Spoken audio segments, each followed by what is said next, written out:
नमस्कार दोस्तों। आज हमारा जो है वीडियो का जो टॉपिक है वो है लोन सेटलमेंट कैसे करें या क्रेडिट कार्ड का जो सेटलमेंट है वो कैसे करें। देखो दोस्तों, लोन सेटलमेंट होने के लिए आपका जो है लोन का या क्रेडिट कार्ड जो है आपका उसका एनपीए होना ज़रूरी है। अगर एनपीए से पहले पहले आपका कोई कॉल आपको आता है, बैंक वाले आपको बोलते हैं, ठीक है, या एजेंसी वाले आपको बोलते हैं, तो वो सेटलमेंट आपको नहीं करना है, क्योंकि एनपीए से पहले सेटलमेंट नहीं होता है और जो होगा भी तो वो फेक होगा। ठीक है, तो वो वाला सेटलमेंट आपको नहीं करना है। सेटलमेंट के लिए कम से कम आपको 6 महीने से ऊपर का इंतज़ार करना है, या कम से कम 6 महीने का इंतज़ार करना है बेस्ट सेटलमेंट ऑफर के लिए। आपके पास जो है खुद कॉल आएगी, बैंक वालों की तरफ से या एजेंसी वालों की तरफ से आपके पास खुद कॉल आएगी सेटलमेंट के लिए।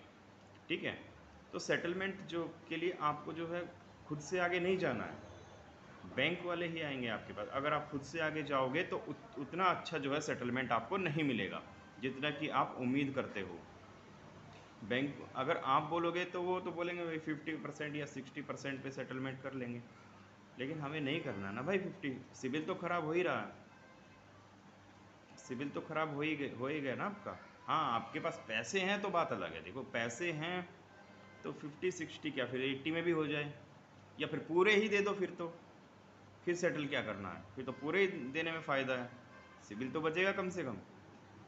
ठीक है, तो अगर आपके पास पैसे नहीं हैं तो आपको 6 महीने 8 महीने तक का वेट करना पड़ेगा बेस्ट सेटलमेंट के लिए। और आपको खुद से अप्रोच नहीं करनी, बैंक वालों की तरफ से, एजेंसी वालों की तरफ से ही कॉल आए जब भी आपको मानना है। और इसमें भी एक झोल है, आपको फेक सेटलमेंट नहीं करना है। कई बार क्या है कि एजेंसी वाले जो ना फेक सेटलमेंट कर देते हैं। कैसे कर देते हैं?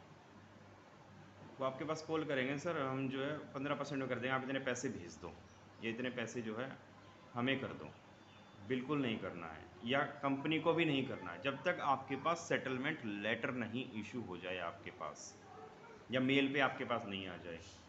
ठीक है, या बैंक में आप खुद जाकर जो है सेटलमेंट लेटर अपना ले लो। सेटलमेंट लेटर होना चाहिए उसके लिए कि इतने परसेंट पे सेटलमेंट हो रहा है। और उसके बाद आपको एनओसी भी लेनी है। एनओसी के लिए भी जो है आपको बोलना है बैंक को या एनबीएफसी को कि मुझे एनओसी भी चाहिए इसकी। जब ही जो है एक अच्छा सेटलमेंट हो पाएगा। नहीं तो फेक सेटलमेंट भी आपके साथ हो सकता है। और आपको हमेशा वन टाइम सेटलमेंट करना है। वन टाइम सेटलमेंट से फ़ायदा ये होगा कि कंपनी वाले जो है, अगर मान लिया आपकी कोई ईएमआई, आपने सेटलमेंट के लिए भी आपने ईएमआई बनवा ली, 2 ईएमआई 3 ईएमआई 4 ईएमआई बना देते हैं वो, लेकिन वो आपको नहीं करना है।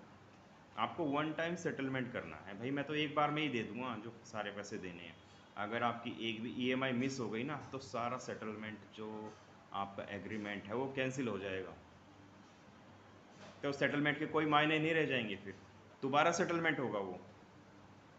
तो वन टाइम सेटलमेंट करना है, जिसको बोलते हैं ओटीएस। आपको ओटीएस ही करना है, और खुद से अप्रोच नहीं करना है। बैंक वाले या एजेंसी वाले जब आपको बोलें कि भाई हम कर देंगे आपका 20% में, 15% में, अगर आपके पास है इतने पैसे तो कर लो सेटलमेंट। सेटलमेंट करने में ये फ़ायदा है यार, कम से कम आपका दिमाग तो नहीं ख़राब होगा। बार बार कॉल आ रही हैं, परेशान तो देखो होता ही है इंसान। ठीक है, तो सेटलमेंट करने में अच्छा है, अगर आपके पास है सेटलमेंट के पैसे तो करो सेटलमेंट। अब भाई नहीं है तो नहीं है, फिर तो साल 1.5 साल 2 साल जितने भी लगें फिर तो लगेंगे। फिर तो जब पैसा ही नहीं है तो, अगर है तो सेटलमेंट करो, अच्छी बात है। सेटलमेंट करने में ये नुकसान भी है कि आपको आपके सिविल में ही आएगा सेटलमेंट लिखा हुआ। ठीक है, कोई भी बैंक या एनबीएफसी जो है आपको आगे लोन के लिए ऑफ़र नहीं करेगी। आगे जो है आपको लोन मिलना मुश्किल होगा। अगर सेटलमेंट नहीं होगा तो मान लिया आपने 1.5 साल बाद भी पेमेंट करी है या 2 साल बाद भी पेमेंट करी है, लेकिन वो फुल पेमेंट मांगेंगे सेटल जब भी होगा। ये नहीं है कि क्योंकि फुल पेमेंट आप दोगे नहीं। अब इतना पेनल्टी लगा के चार्ज का, तो लास्ट ऑप्शन सेटलमेंट ही है, सेटलमेंट ही करना पड़ेगा। कई लोग कहते हैं कि सेटलमेंट मत करो, सेटलमेंट ये हो जाएगा, वो हो जाएगा। अरे भाई, लास्ट में जाके भी यही होना है, फुल पेमेंट हमसे दी नहीं जाएगी। अब 1 साल का पेनल्टी चार्ज, वैसे तो 6 महीने तक ही लगा सकते हैं बैंक वाले, लेकिन कई क्या है, बहुत ज़्यादा आपके पास और आगे तक भी साल भर तक का भी पेनल्टी वगैरह आपसे जो है ले लेते हैं। एनबीएफसी वगैरह कई फेक एनबीएफसी भी चली हुई हैं, तो उनसे आपको बच के रहना है। तो सेटलमेंट ही लास्ट ऑप्शन है। अगर उसमें क्या है कि कई बार आपके ईसीएस बाउंस का भी केस हो सकता है इसमें, अगर अमाउंट ज़्यादा है तो। ज़्यादा का मतलब ये है कि 3 4 5 लाख हो या उससे ज़्यादा हो, उसमें उस केस में जो है ईसीएस बाउंस का केस हो सकता है, अगर आपने ईसीएस लगवा रखा है, ईसीएस मैंडेट अगर आपने लगवा रखा है अपने बैंक में तो। लेकिन बहुत कम चांस होते हैं। अगर ज़्यादा ही बड़ा अमाउंट है भाई, 8 10 लाख का है, तो उस केस में होता है। 4 5 लाख में 80 90% है कि नहीं होगा। अगर होगा भी तो वहाँ भी सेटलमेंट ही होगा। डरने घबराने की ज़रूरत नहीं है कि आपको जेल में बंद कर दिया जाएगा, ऐसा कुछ नहीं होगा। सिविल मैटर है ये, क्रिमिनल मैटर नहीं है, ठीक है। तो वहाँ भी जाके सेटलमेंट ही होना है, हर हालत में सेटलमेंट ही होना है। तो डरने घबराने की कोई ज़रूरत है नहीं इसमें, ठीक है। आपके पास पैसे हैं तो आप उसी टाइम दे दो, पैसे नहीं हैं तो भाई फिर तो साल लगे, 2 साल लगे, 3 साल लगे, जब सेटलमेंट होगा।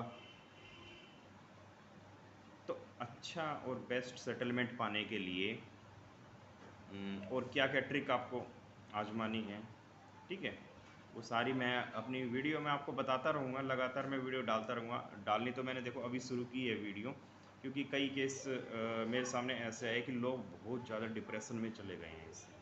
कई बार सुनने में आता है, कई बार अखबार में पढ़ता हूँ कि कई लोग सुसाइड तक भी पहुँच जाते हैं इस डिप्रेशन की वजह से। सुसाइड की कगार पे पहुँच जाते हैं, बहुत ज़्यादा परेशान हैं लोग इस मैटर पे। तो मैंने यही सोचा कि मैं इस मैटर पे वीडियो बनाऊं और मैं लोगों को इन्फॉर्मेशन दूं, जानकारी दूं। लोगों को पता नहीं है, उनके राइट्स नहीं पता लोगों को। तो अपने राइट्स को जानो, आरबीआई की गाइडलाइन पढ़ो, गूगल पे जाके, नेट पे जाके अपनी आरबीआई की गाइडलाइन पढ़ो। यार क्यों डर रहे हो यार, किसी से डरने की जरूरत ही नहीं है। कोई डरने की जरूरत नहीं है, कोई चोरी नहीं की है आपने, ठीक है, जो आप डरोगे। चोरी नहीं की ना, आपके डॉक्यूमेंट है, अपने डॉक्यूमेंट्स पे लिया है, तो कोई डरने वाली बात नहीं है। और बेस्ट सेटलमेंट के लिए क्या क्या ट्रिक आपको लगानी है, क्या क्या करना चाहिए, मैं लगातार आपको वीडियो में अपने बताऊंगा, ठीक है। तो उसके लिए अगली वीडियो में हम मिलते हैं आपसे। धन्यवाद।